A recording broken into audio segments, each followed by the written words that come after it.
Have you ever noticed that the harder you work for a company, the more expensive your life becomes? Commutes, professional wardrobes, stress relief spending. The corporate system is designed to keep you earning just enough to stay, but spending too much to ever leave. The 9-to-5 grind doesn't just take your time, it quietly reshapes how you live and spend. You start building your life around your job, paying more to live closer, spending more for convenience, and rewarding yourself just to cope with the stress. And the scary part, it all feels normal, but if you zoom out, there's a pattern. The system isn't just paying you, it's conditioning you. Conditioning you to stay comfortable enough not to question it, but busy enough that you never break free. Take Marcus. He's a database administrator working with complex Microsoft SQL Server environments on Azure. His job isn't easy: long hours, constant pressure, systems that can't afford to fail. When something breaks, it's urgent. When performance drops, it's his responsibility. When deadlines hit, there's no room for error. Marcus earns great money. On paper, he's successful. But there's a trade-off. He works around 60 hours a week. And over time, that kind of workload starts to take a toll, not just physically, but mentally. So Marcus found ways to cope, small things at first. Expensive coffee in the morning, not just for the taste, but to push through fatigue. Then takeout became routine. After long days, cooking felt impossible. Ordering food felt like the only realistic option. At the end of the week, exhaustion built up. So weekends became an escape: short trips, nice hotels, experiences meant to reset before Monday. Each of these choices made sense in isolation: coffee to stay productive, food for convenience, trips for recovery. Nothing felt excessive, nothing felt irresponsible. In fact, it all felt justified. Marcus wasn't trying to live luxuriously. He was trying to survive a demanding lifestyle. But over time, something subtle started happening. These coping mechanisms became habits. Daily coffee turned into a fixed expense. Takeout became the default, not the exception. Weekend trips became expected, not occasional. And without realizing it, Marcus built a lifestyle where his spending was directly tied to his stress level.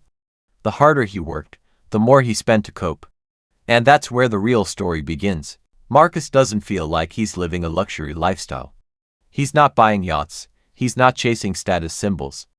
But he is paying something far more subtle: a corporate tax, not a real tax, but a hidden cost of the lifestyle his job demands. Here's how it works. The system creates exhaustion.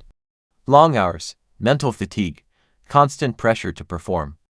And when you're exhausted, your decision-making changes.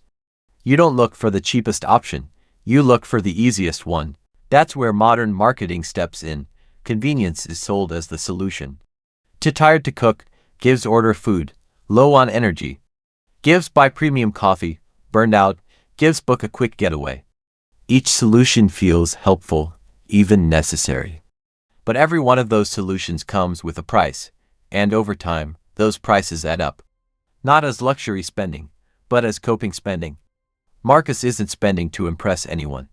He's spending to recover, to function, to keep up, to make the workload sustainable. But here's the uncomfortable truth: the more demanding the job becomes, the more you spend just to maintain your ability to do it.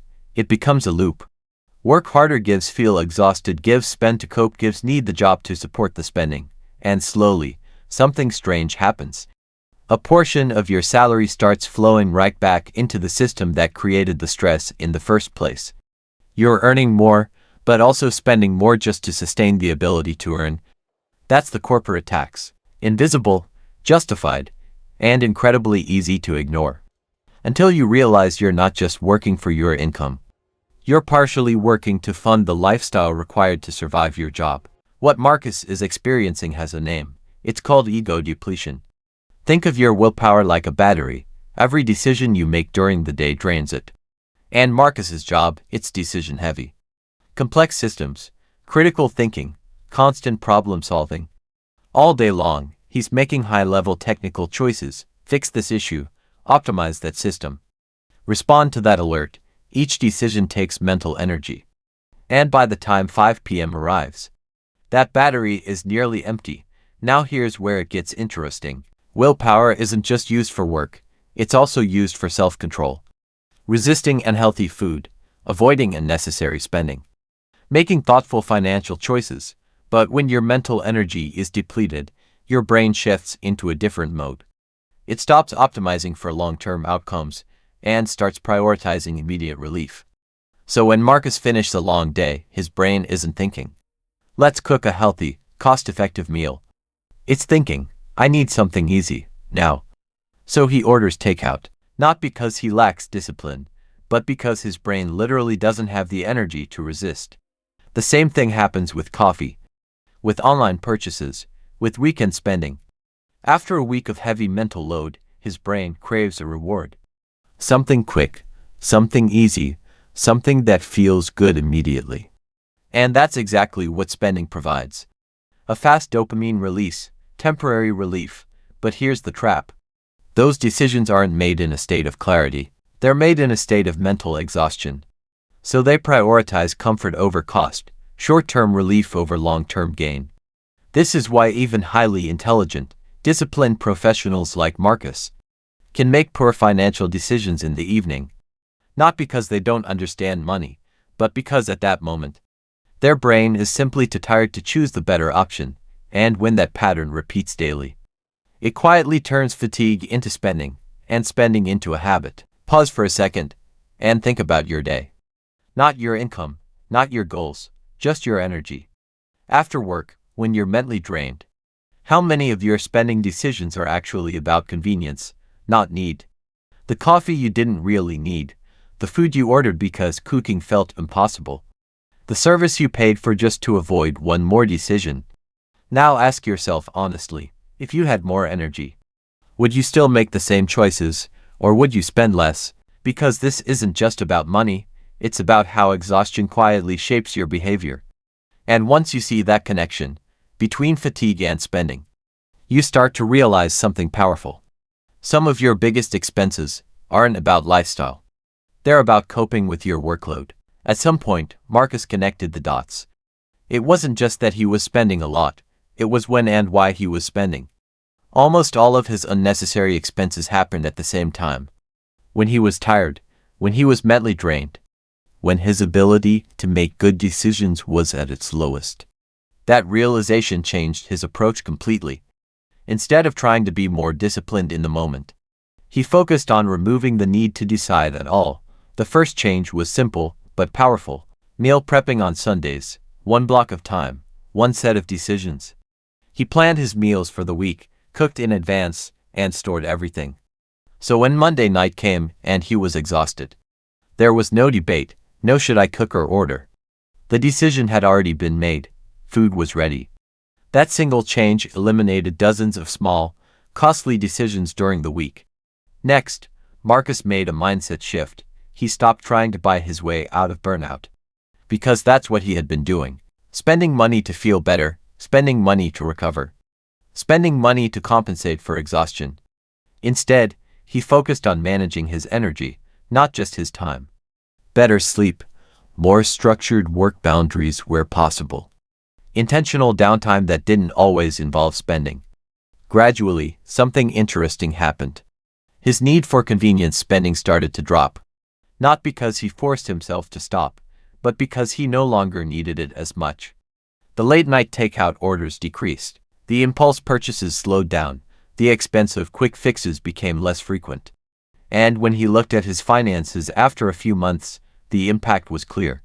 His convenience spending had dropped by nearly 40%, same job, same salary. But now, a significant portion of that income was finally staying with him. For the first time, Marcus wasn't just earning well. He was actually keeping and building wealth from it. The difference wasn't discipline. It was designing his life in a way that didn't rely on willpower when he had none left. Here's the realization Marcus couldn't ignore. The system doesn't just pay you. It quietly conditions you to spend in order to keep going. The harder the job, the more you rely on convenience. The more you rely on convenience, the more your income gets consumed. And suddenly, you're not just working for your salary. You're working to sustain the lifestyle required to survive the work. That's the treadmill. You earn, you get exhausted, you spend to recover, and then you need the same job to fund that cycle again. And here's the dangerous part. If all your income is being used to cope with your job, you lose the ability to step away from it. No savings, no cushion, no flexibility. Marcus realized something powerful. Freedom doesn't come from earning more, it comes from breaking the cycle where your income and your coping costs cancel each other out. Because the moment you stop funding the treadmill, you finally create the option to step off it. So here's the real question: are you earning your salary, or quietly paying part of it back as a corporate tax? Think about your daily habits, the convenience spending, the I'm too tired decisions, the money spent just to recover from work. How much of it is actually necessary? And how much of it is just part of the cycle? Drop a comment below. How does your job influence your spending habits? Because once you see the pattern, you can start breaking it and finally keep more of what you earn.